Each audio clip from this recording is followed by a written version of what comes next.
It doesn't matter who your real estate agent is. It doesn't matter how you feel. But it does, Rock. It really does. We're going to debunk that myth plus 2 other home buying myths that couldn't be further from the truth. And we're getting started right now. Hey, my name is Chris Grano. I am a real estate agent in the greater Chicagoland area, and I'm so excited that you joined me here today. Let's get right into debunking these home buyer myths that I see a lot of buyers, unfortunately, come into the home buying process with these lies in their head that they've been told. So let's get into the one that I teased from the very beginning, but stick around for the third one because that's the one that costs buyers the most money. Okay, I said it from the top. Do you need a real estate agent? Doesn't matter who your real estate agent is. Let's get right into that. So number one, do you need a real estate agent as a home buyer? Hey, listen, you are not required by law to use a real estate agent to buy a house. So I guess the answer is no, you don't need one from a legal perspective. But if you want to be one of the only buyers out there in the marketplace without a real estate agent, by all means, go ahead and try. But what about hiring an agent? Does it matter who it is? Especially in this new world where we enter into the fact that there could be situations where buyers may have to contribute towards their real estate agent's pay in some form or another. Does it matter who you hire? Shouldn't you just hire the agent who does it for the cheapest? Shouldn't you just hire your Aunt Susie, who's had her real estate license since 1973, but who's only sold 5 houses since 1973? Well, let's talk about does it matter, okay? So let's take it from the very beginning of the home buyer journey. Let's see what it's like through the lens of working with a great agent or working with a not so great agent or even no agent at all. So let's get started. When I see home buyers get into the process, if they start without an agent or if they start with an agent who doesn't know what they're doing, typically they're getting right out there and the very first thing they're doing is looking at homes. So they're excited, they want to go look at a home. A lot of young agents or agents who don't do a lot of business will just go meet them at the house. They're super pumped and they love the house and they're ready to write an offer. So now what? Now you go to write the offer, but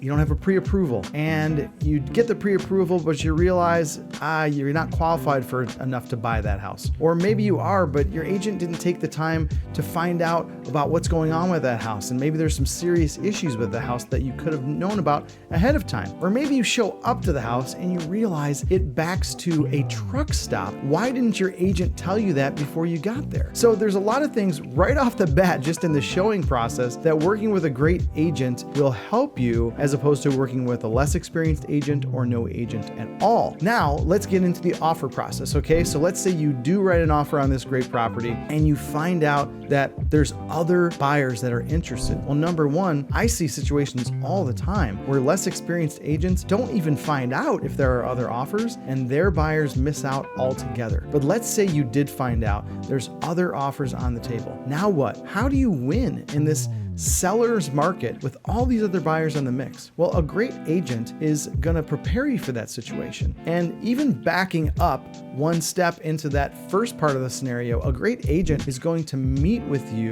ahead of time before you even begin the process to talk about what are the pros and cons of the types of homes we're going to be looking at, talking about what's your price range, helping you get that pre-approval so we know exactly what you're qualified for, talking about do you want to back to things like a train track? Probably not. Talking about what are the best areas for home values going up, appreciation, talking about what are the pitfalls we want to avoid, and talking about how do we write great offers in a seller's market where we're likely to face competition from other buyers. So these are just a few of the things, but let's say we get all the way to the fact that we have an accepted offer. Now we're under contract. Here is where I see huge problems happen for buyers working with less experienced agents or certainly buyers with no agents at all. So we have the inspection report comes back. Now what? What's on that list of things on the inspection report? What items are serious? What items are not serious? What's normal in terms of negotiating? Will the seller fix everything I want fixed? What if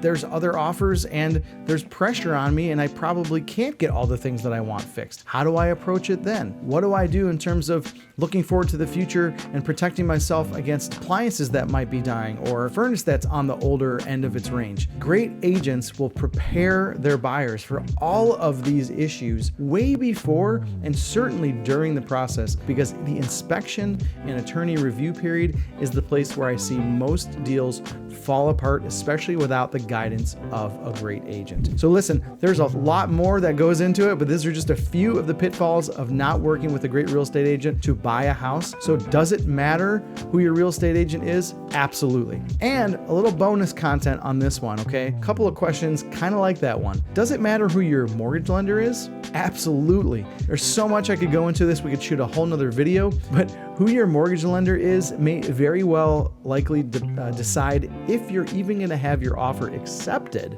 let alone how the experience goes. And don't shop for mortgage lenders just based on interest rate. There's a lot more that goes into it. Talk to your realtor about the lenders that they trust and why they recommend them. Same could be said about real estate attorneys, inspectors, and other people who are part of the home buying process.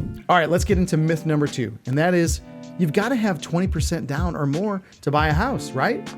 Wrong. I see so many buyers get caught up in the process of buying a home way before they even decide to start because they have wrong impressions of what it takes to buy a house. Now, I actually see this on two ends of the spectrum. I see buyers who think they have to have 20% or more down to buy a house, when you absolutely don't. You can put minimum down payments as low as 0% on a VA loan, 3% on some conventional loans, or 5% on other conventional loans, 3.5% on FHA loans. So there's a wide range of down payment structures available, depends on your situation. And here's the thing, you don't have to put down 20%. You can put down anywhere in between those minimums and 20% or more. But I also don't recommend typically putting down the bare minimum. Now, in some people's situations, this is all that you're going to have available to you. And I still think it's important to get in the home buying game if you can. But sometimes if that money is all you have to your name and there's no cushion, nothing that you have if life happens or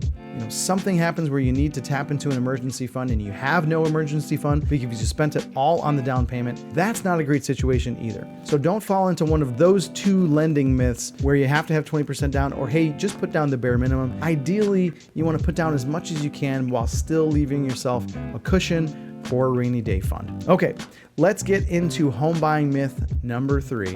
And this is the one that I told you costs buyers the most money when I see them fall prey to this myth. And that is the myth of, hey, I'll just wait until prices come down, or I'll just wait until interest rates come down. And this myth is huge. I hear this from buyers all the time, and I've been hearing it for the last 3 years as home prices have continued to climb and interest rates have continued to climb. And so here's the problem. For buyers who 2, 3, 4 years ago said, I'm just going to wait until things calm down, they have potentially cost themselves $100,000 or more in lost equity. So these are for the buyers who are sitting on the sideline, continuing to rent, maybe continuing to live with family, whatever it is. If you're not getting in the home buying game, you are missing out on all this appreciation. And I get it. The interest rates are higher now than they were 2, 3 years ago. But if you look at the lifetime of the housing market in America, we are currently sitting at about average interest rates, historic averages. So I know it feels higher, and yeah, you cannot buy the same house for the same price today as you could 2 or 3 years ago. But it's still important that you get in the game and start building that equity, because eventually rates